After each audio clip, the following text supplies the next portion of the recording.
ଜଗନ୍ନାଥ ସାଙ୍ଗମାନେ, ଆଜି ମୁଁ କୁଆଡ଼େ ଯାଉଛି ଆଉ କ'ଣ କରୁଛି ଆସନ୍ତୁ ଭିଡ଼ିଓରେ ଦେଖିବା। ଆଜି ମୁଁ ଯାଇଥିଲି ଜେନେକ୍ସ ଡାଇଗ୍ନୋଷ୍ଟିକ୍, ଯେଉଁଠି ମୋ ମମି ଅଛି। ଆପଣମାନେ ଜାଣିଛନ୍ତି ଜେନେକ୍ସ ଡାଇଗ୍ନୋଷ୍ଟିକ୍ ପଛରେ ବହୁତ ସୁନ୍ଦର ଭାବରେ ମନ୍ଦିର ଅଛି। ସେଠିକି ଗଲେ ମନ ଆନନ୍ଦିତ ହୋଇଯାଏ। ସେଠାରେ ବହୁତ ଛୋଟ ଛୋଟ ଗଛମାନଙ୍କର କେୟାର ନେଇ ବହୁତ ଲାଇନ୍ ବାଇଜ୍ ସଜାସଜି କରି ବହୁତ ସୁନ୍ଦର ଡେକୋରେସନ୍ ଟାଇପ୍ର ରଖିଛନ୍ତି। ଆପଣମାନେ ତ ଜାଣିଛନ୍ତି ଓଡ଼ିଆ ଘର ପରମ୍ପରା ଅନୁସାରେ ଲୋକମାନେ ଯେଉଁଠି ମନ୍ଦିର ଦେଖନ୍ତି ସେଇଠି ଯାଆନ୍ତି ଦର୍ଶନ କରିବା ପାଇଁ। ମୁଁ ବି ମଧ୍ୟ ଠାକୁରଙ୍କୁ ଦର୍ଶନ କରିବାକୁ ଆସିଥିଲି। ଆପଣମାନେ ତ ଜାଣିଥିବେ ଲୋକମାନେ ମନ୍ଦିରରେ କିଏ ଦୁଃଖ କଥା କହିବାକୁ ଆସିଥାଏ ତ କିଏ ସୁଖର କଥା କହିବାକୁ ଆସିଥାଏ। ମୁଁ ବି ମଧ୍ୟ ଠାକୁରଙ୍କୁ ଦୁଃଖ କଥା ଆଉ ସୁଖ କଥା କହିବାକୁ ଆସିଥିଲି। ଯେହେତୁ ଶୀତ ଦିନ ଚାଲିଛି ସେଥିପାଇଁ ଠାକୁରଙ୍କୁ ଶୀତ ବସ୍ତ୍ର ପିନ୍ଧାଇ ଦିଆଯାଇଛି। ଆପଣମାନେ ତ ଦେଖିପାରୁଥିବେ ଜଗନ୍ନାଥ, ବଳଭଦ୍ର, ସୁଭଦ୍ରା, ସୁଦର୍ଶନ ଆଉ ଜଗନ୍ନାଥଙ୍କ ସାମ୍ନାରେ ଗରୁଡ଼ ସ୍ତମ୍ଭ ରହିଅଛି।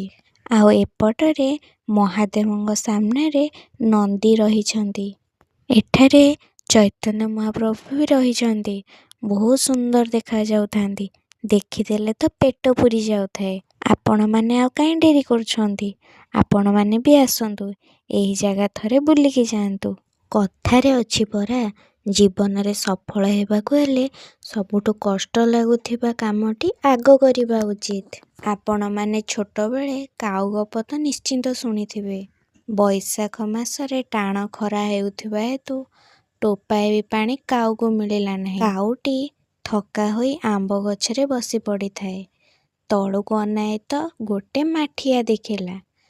ମାଠିଆ ପାଖକୁ ଯାଏ ତ ମାଠିଆରେ ଅଳପ ପାଣି ଥାଏ। କାଉର ଥଣ୍ଟଟି ପାଣି ପାଖକୁ ଜମାରୁ ପାଉନଥାଏ। କାଉ ଚିନ୍ତା କଲା କେମିତି ପାଣିଟିକୁ ପିଇବ। କାଉଟି ଏକ ଉପାୟ ପାଞ୍ଚିଲା। ମାଠିଆ ଚାରିପାଖରେ ଗୋଡ଼ି ଗୁଡ଼ିକ ପଡ଼ିଥିଲା। ତାକୁ ଗୋଟାଏ ଗୋଟାଏ ଥଣ୍ଟରେ ଆଣି ପାଣିରେ ପକାଇଲା।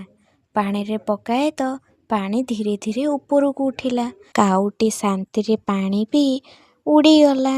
ଏଥିରୁ ଆମେ ଜାଣିଲୁ ଜୀବନରେ ସଫଳତା ହେବାକୁ ହେଲେ କଷ୍ଟ କରିବା ନିହାତି ଉଚିତ। ଆପଣମାନଙ୍କୁ ମନ୍ଦିରଟି କେମିତି ଲାଗିଲା ଆପଣମାନେ କମେଣ୍ଟ ସେକ୍ସନରେ ନିଶ୍ଚିନ୍ତ ଜଣାଇବେ। ଯେହେତୁ ମମିର ଡେ ସିଫ୍ଟ ଥିଲା ସେଥିପାଇଁ ତାର ଡ୍ୟୁଟି ସରିଯାଇଥିଲା। ସେଥିପାଇଁ ଆମେମାନେ ଘରକୁ ପଳେଇ ଆସିଲୁ। ଆଉ ଘରେ କ'ଣ କରିକି ଖାଇଲୁ ଆପଣମାନେ ନିଶ୍ଚିନ୍ତ ଦେଖିପାରୁଥିବେ।